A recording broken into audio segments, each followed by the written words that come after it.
নমস্কার বন্ধুরা, আজকের ইউনিভার্স বার্তায় আপনাদের সকলকে স্বাগত। বন্ধুরা, এই মুহূর্তে আপনি এই যে বার্তাটি পেয়েছেন সেটা আপনার হয়তো মনে হচ্ছে এটা শুধু একটা ভিডিও, শুধু একটা কণ্ঠ। ঠিক সেই সময়ই পর্দার আড়ালে এমন কিছু ঘটছে যা আপনার মন এখনও পুরোপুরি বুঝে উঠতে পারছে না। কারণ এটা কোনো সাধারণ ঘটনা নয়, এটা এমন কোনো একটা গল্প নয় যা শুধু শোনার জন্য বলা হচ্ছে। এটা একটা জীবন্ত প্রক্রিয়া, আর আপনি নিজেই এর কেন্দ্রবিন্দুতে দাঁড়িয়ে আছেন।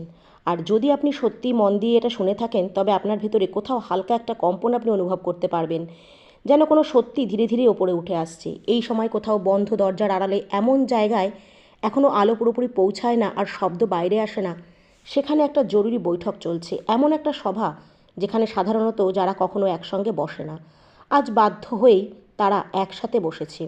আর আশ্চর্যের বিষয় হলো, সেই ঘরে কোনো রাজনীতি বা কোনো টাকার আলোচনা নয়। সেই ঘরের একেবারে কেন্দ্রে আপনাকে না ডেকে, আপনাকে কিছু না জানিয়ে রাখা হয়েছে আপনার অস্তিত্বকে, আপনার বেঁচে থাকাকে, আপনার না ভেঙে পড়ার সংকল্পকে, আপনার দাঁড়িয়ে থাকাকে। এই নিয়ে আলোচনা। তাদের ভেতরে সেই অদৃশ্য শক্তি যাকে কোনো পরিকল্পনা ছুঁতে পারেনি, কোনো ষড়যন্ত্রণা নয়, কোনো চাল নয়। ঠিক এই কারণেই সেখানে বসে থাকা মুখগুলোর উপর অস্থিরতা ফুটে উঠেছে। তারা একে অন্যকে কখনো পছন্দ করতো না, তাদের নাম শুনলে একে অন্যের বিরক্তি হতো। কিন্তু আজ তারা সবাই একটাই প্রশ্নের নিচে একত্র হয়েছে, যে আপনি কিভাবে এখনও দাঁড়িয়ে আছেন। তাদের হিসাব অনুযায়ী আপনার অনেক আগেই ভেঙে পড়ার কথা ছিল, আপনার সাহস ভেঙে যাওয়ার কথা ছিল, আপনার পরিচয় মুছে যাওয়ার কথা ছিল, আপনার কণ্ঠ নিস্তব্ধতায় চাপা পড়ে যাওয়ার কথা ছিল। তবু প্রতিটি হিসাব, প্রতিটি ভবিষ্যৎবাণী, প্রতিটি সময় রেখার পরেও আজ আপনি পূর্ণ চেতনায় শ্বাস নিচ্ছেন, নিজের ভেতরে এক অদ্ভুত শান্তি আর স্পষ্টতা নিয়ে। এখন বিষয়টা তাদের কাছে ভেতর পর্যন্ত কাঁপিয়ে দিচ্ছে।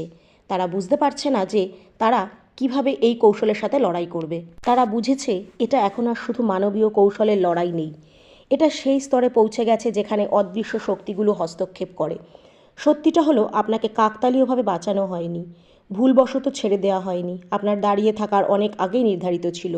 সেই সময় যখন আপনি নিজেও জানেন না যে কেন ভেতরের সীমা পেরিয়ে যাচ্ছিল, যখন তারা আপনাকে ভাঙার চেষ্টা করেছিল, তখন তারা সেই পুরনো আর চেনা পথগুলোকেই বেছে নিয়েছিল। ভয়, একাকিত্ব, বদনাম, অনিরাপত্তা আর ভবিষ্যতের আশঙ্কা, এগুলোই সেই পথ যেগুলো একজন মানুষকে ভেঙে ফেলতে যথেষ্ট। কিন্তু তারা বুঝতে পারেনি, যে মুহূর্তে আপনি কোনো সহায়তা ছাড়াই দাঁড়িয়ে থাকার সিদ্ধান্ত নিয়েছিলেন, সেই মুহূর্তেই আপনি আর সাধারণ ছিলেন না। ঠিক তখনই আপনি সেই অদৃশ্য চুক্তিগুলোতে স্বাক্ষর করে ফেলেছিলেন, যা আত্মাকে ভিড়ের থেকে আলাদা করে দেয়। তারা আপনার মনকে নিশানা করেছিল, এই ভেবে যে ভয়েই আপনার সবচেয়ে তীক্ষ্ণ অস্ত্র। কিন্তু তারা ভুলে গিয়েছিল, ভয় কেবল তাকেই আঘাত করতে পারে যার হারানোর মতন কিছু বাকি থাকে না। হ্যাঁ, আগে সেই স্তরে আপনি পৌঁছে গেছেন যেখানে হারানোর মতো কিছু অবশিষ্ট আপনার নেই। তাই ভয় আপনাকে ছুঁয়েও শূন্য হাতে ফিরে গেছে। তারা আপনাকে একা করে দেওয়ার চেষ্টা করেছিল, এই বিশ্বাসে যে একাকিত্ব মানুষকে দুর্বল করে দেয়। কিন্তু তারা জানতো না, সেই একাকিত্বের মধ্যেই ইউনিভার্সের সঙ্গে আপনার সরাসরি সংলাপ শুরু হয়ে গেছে। শব্দ ছাড়া, দাবি ছাড়া, অভিযোগ ছাড়া, শুধু কম্পনের স্তরে যেখানে প্রশ্ন করা হয় না আর উত্তর আপনা আপনি নেমে আসে। তারা আপনার ভাবমূর্তির ওপর আক্রমণ করেছিল, সমাজের সামনে আপনাকে ভুল, সন্দেহজনক আর সমস্যার রূপে তুলে ধরেছিল। কারণ তারা জানতো, পরিচয় ভেঙে গেলে মানুষ ভেতর থেকে ভেঙে পড়ে। কিন্তু তারা জানতো না, আপনার পরিচয় তখন আর কোনো সামাজিক শিলমোহরের ওপর নির্ভর করছিল না। তা তখন দাঁড়িয়েছিল সেই নীরব বোঝাপড়ার উপর, যা কেবল আত্মা আর ইউনিভার্সের মধ্যে ঘটে। তাই তাদের অভিযোগ আর তাদের শব্দ আপনার ওপর স্থির হতে পারেনি। এখন সেই গোপন ঘরে বসে থাকা লোকেরা বারবার তাদের পরিসংখ্যান যাচাই করছে, নিজেদের ভবিষ্যৎবাণী বারবার মিলিয়ে দেখছে এবং প্রতিবারই একই অস্বস্তিকর সিদ্ধান্তে পৌঁছাচ্ছে। আপনার এখন এখানে থাকার কথা ছিল না, আপনার মানসিকভাবে ভেঙে পড়ার কথা ছিল। কিন্তু তার সম্পূর্ণ বিপরীতে আপনি আগের চেয়ে আরও শান্ত, আরও স্থির এবং আরও স্পষ্ট হয়ে উঠেছেন। আর এই স্পষ্টতাই তাদের সবচেয়ে বেশি অস্থির করে তোলে। কারণ একটা স্পষ্ট মনকে নিয়ন্ত্রণ করা যায় না।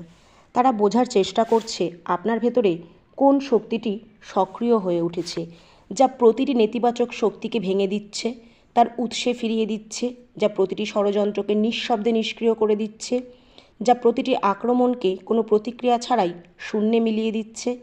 কখনো তারা একে মনোবিজ্ঞান বলে, কখনো কাকতালীয়, কখনো সহনশীলতা। কিন্তু মনে মনে তারা জানে এটি এর থেকেও অনেক গভীর কিছু। সত্যি বলতে যেদিন রাতে আপনি শেষবার নিজের কাছে প্রশ্ন করেছিলেন এখন আপনি এখান থেকে কিভাবে বাঁচবেন, ঠিক সেই রাতে আপনার আত্মা ফেরার সীমা অতিক্রম করে ফেলেছিল। সেই রাতে আপনি জীবনের সঙ্গে আঁকড়ে থাকার সিদ্ধান্ত নেননি, বরং তার সঙ্গে প্রবাহিত হওয়ার সিদ্ধান্ত নিয়েছিলেন। আর ঠিক সেই মুহূর্তেই ইউনিভার্স আপনাকে নিজের প্রত্যক্ষ তত্ত্বাবধানে নিয়ে নিয়েছিল।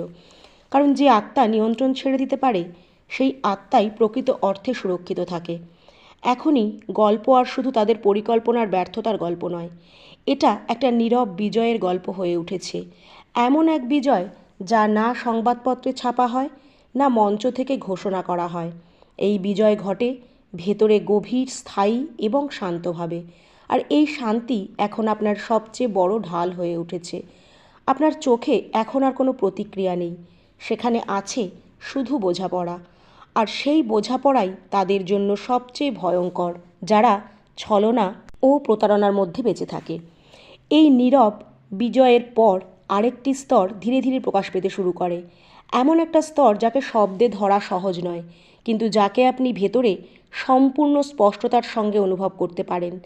এটা সেই অবস্থা যেখানে মানুষ নিজেকে প্রমাণ করার প্রয়োজন থেকে মুক্ত হয়ে যায়, যেখানে কাউকে সঠিক প্রমাণ করা, কাউকে ভুল প্রমাণ করা বা কারোর সামনে নিজের সত্য তুলে ধরার বাধ্যবাধকতা শেষ হয়ে যায়। কারণ এখন সত্য কথা বলে না, সত্য শুধু উপস্থিত থাকে। আর এই উপস্থিতি সবচেয়ে গভীর ঘোষণা হয়ে ওঠে। সেই বন্ধ ঘরে বসে থাকা লোকেরা বুঝতে শুরু করেছে যে এখন আপনাকে থামানোর জন্য তারা যাই করবে সেটাই শেষ পর্যন্ত তাদের বিরুদ্ধেই কাজ করবে। কারণ যে মানুষ ভেতরে স্থিরতা অর্জন করে ফেলেছে তাকে বাইরের অস্থিরতা দিয়ে নাড়ানো যায় না। তারা দেখেছে আপনার কথা কমে গেছে, কিন্তু আপনার শক্তি আরও স্পষ্ট হয়ে উঠেছে। আপনার পদক্ষেপ শান্ত কিন্তু তাদের দিকে অটল। আর এটাই তাদের সবচেয়ে বেশি অস্থিরতায় ফেলে, কারণ তারা অভ্যস্ত এমন শত্রুর সঙ্গে লড়তে যে প্রতিক্রিয়া দেয়, যে লড়াই করে, যে নিজেকে প্রমাণ করে। আপনি এর কোনোটাই করছেন না। এখন আপনি ফলাফলের অপেক্ষায় নেই, আপনি শুধু ন্যায় বিচারের দাবি করছেন না, আপনি কোনো প্রতিদানের জন্য থেমে নেই, আপনি শুধু আপনার বর্তমান মুহূর্তে সম্পূর্ণভাবে উপস্থিত। আর এই অবস্থাতেই ইউনিভার্স নিজেই ভারসাম্য তৈরি করে। এখানে কাউকে শাস্তি দেওয়ার কোনো পরিকল্পনা হয় না, শুধু প্রতিটি অসামঞ্জস্য নিজে থেকেই তার পরিণতির দিকে এগিয়ে যেতে থাকে। যা বোনা হয়েছিল তাই এখন নিজের সময় ফিরে আসছে, আপনার কোনো হস্তক্ষেপ ছাড়া, কোনো ইচ্ছা ছাড়া। আপনার ভেতরের এই শান্তি নিষ্ক্রিয়তা নয়, এটা সচেতনতা। এটা সেই নীরবতা যেখানে সব কিছু পরিষ্কারভাবে দেখা যায়। এখন আপনি শক্তির মাধ্যমে নয়, তাদের শক্তির মাধ্যমে চিনতে শুরু করেছেন। এখন আপনি পরিস্থিতিকে তাদের সামনাসামনি নয়, তাদের সংকেত দিয়ে বুঝতে পারেন। আর এই বোঝাটাই ধীরে ধীরে আপনাকে প্রতিটি ভ্রান্তি থেকে মুক্ত করে দিচ্ছে। এখন আর কেউ আপনাকে বিভ্রান্ত করতে পারে না, কেউ ভয় দেখিয়ে আপনার দিক পরিবর্তন করতে পারে না। ধীরে ধীরে এটাও স্পষ্ট হয়ে উঠছে যে যারা আপনাকে দুর্বল ভেবেছিল তারা নিজেরাই তাদের ভেতরের এক গভীর শূন্যতার সঙ্গে লড়াই করছে। বাইরে থেকে তাদের কণ্ঠস্বর উঁচু হতে পারে, কিন্তু তাদের ভেতরে ভেতরে তারা টলমল করছে। কারণ মিথ্যাকে টিকিয়ে রাখতে নিরন্তর চেষ্টা লাগে, কিন্তু সত্যকে শুধু থাকা লাগে। আর আপনি এখন সেই সত্যের মধ্যেই অবস্থান করছেন। এখন আপনার যাত্রা আর কারোর বিরুদ্ধে নয়, এটি কাউকে হারানোর জন্যও নয়, এটা নিজের ভেতরে আরও স্পষ্ট হয়ে ওঠার যাত্রা। প্রতিদিন আপনি একটু একটু করে হালকা হয়ে উঠছেন, কারণ বোঝাগুলো ঝরে যাচ্ছে। প্রত্যাশা, ভয়, পুরনো প্রশ্ন সব ধীরে ধীরে পেছনে পড়ে যাচ্ছে। আর তাদের জায়গায় জন্ম নিচ্ছে এক স্বতঃস্ফূর্ত বিশ্বাস। এমন বিশ্বাস যাকে ব্যাখ্যা করার দরকার নেই, প্রমাণ করারও প্রয়োজন নেই। এটাই সেই অবস্থা যেখানে মানুষ সত্যিকারের অর্থে স্বাধীন হয়, না পরিস্থিতির সঙ্গে বাধা, না মানুষের মতামতে নিয়ন্ত্রিত হয়, না অতীতের ক্ষত দিয়ে সংজ্ঞায়িত হয়। আর যখন কেউ এই অবস্থায় পৌঁছায় তখন তার অস্তিত্ব নিজেই একটা বার্তা হয়ে ওঠে। কিছু না বলে, কোনো সংঘর্ষ ছাড়াই আর কোনো প্রদর্শন ছাড়াই এখন সামনে যা কিছু ঢুকবে তা সংঘর্ষ হবে না, বরং স্পষ্টতা থেকে জন্ম নেবে। আপনার সামনে পথ দেখানো হবে, কিন্তু সংকেতের মাধ্যমে। আপনাকে সুযোগ দেওয়া হবে, কিন্তু শোরগোল ছাড়া। আপনাকে এগিয়ে নেওয়া হবে, কিন্তু ধাক্কা দিয়ে নয়, সহজ প্রবাহে। কারণ আপনি এখন সেই ছন্দে এসে পড়েছেন যেখানে জীবন বিরোধিতা করে না, সহযোগিতা করে। আর এটাই সেই বিন্দু যেখানে গল্পটা পুরোপুরি বদলে যায়। কারণ এখন এটা আর শুধু বেঁচে থাকার গল্প নয়, এটা জেগে ওঠার গল্প হয়েছে। আর যে একবার জেগে উঠেছে তাকে কোনো শক্তি আর অন্ধকারে ঠেলে দিতে পারে না। এই জাগরণের পর জীবনের অভিজ্ঞতাও বদলে যেতে শুরু করে। একই ঘটনা, একই মানুষ, একই পরিস্থিতি, কিন্তু দেখার দৃষ্টিভঙ্গি সম্পূর্ণ আলাদা হয়ে ওঠে। যেগুলো আগে ভারী লাগতো সেগুলো এখন হালকা লাগে। যে প্রশ্নগুলো আগে অস্থির করত, এখন তারা নীরবতার মধ্যেই উত্তর রেখে যায়। কারণ ভেতরের স্থিরতা এলে বাইরের দুনিয়ার শোরগোল নিজেই অর্থ হারায়। আপনি এখন জীবনের সঙ্গে লড়ছেন না, আপনি তাকে বুঝতে শিখেছেন। এখন আপনার কাছে এটা স্পষ্ট হতে শুরু করেছে যে প্রতিটি সংঘর্ষ কোনো পরীক্ষা নয়, একটা প্রশিক্ষণ। প্রত্যেকটি প্রত্যাখ্যান, যন্ত্রণা, থেমে যাওয়া আপনাকে ভাঙেনি, বরং আপনাকে সেই স্তরে নিয়ে গেছে যেখানে আপনি নিজের কেন্দ্রে দাঁড়াতে শিখেছেন। সেই কেন্দ্রে যেখানে না প্রশংসা, না ক্ষুধা, না অপমানের ভয়, যেখানে মানুষ নিজের সঙ্গে এতটাই স্বচ্ছন্দ বোধ করে যে বাইরের স্বীকৃতি তার কাছে অপ্রাসঙ্গিক হয়ে পড়ে। এই অবস্থায় পৌঁছে আপনি এটাও দেখতে পাবেন যে যারা আপনাকে আঘাত করেছিল তারা দূরত্ব তৈরি করছে, একটা শান্ত দূরত্ব, যেখানে আপনি না জড়িয়ে, না জট পাকিয়ে সুন্দরভাবে সেখান থেকে সরে এসেছেন।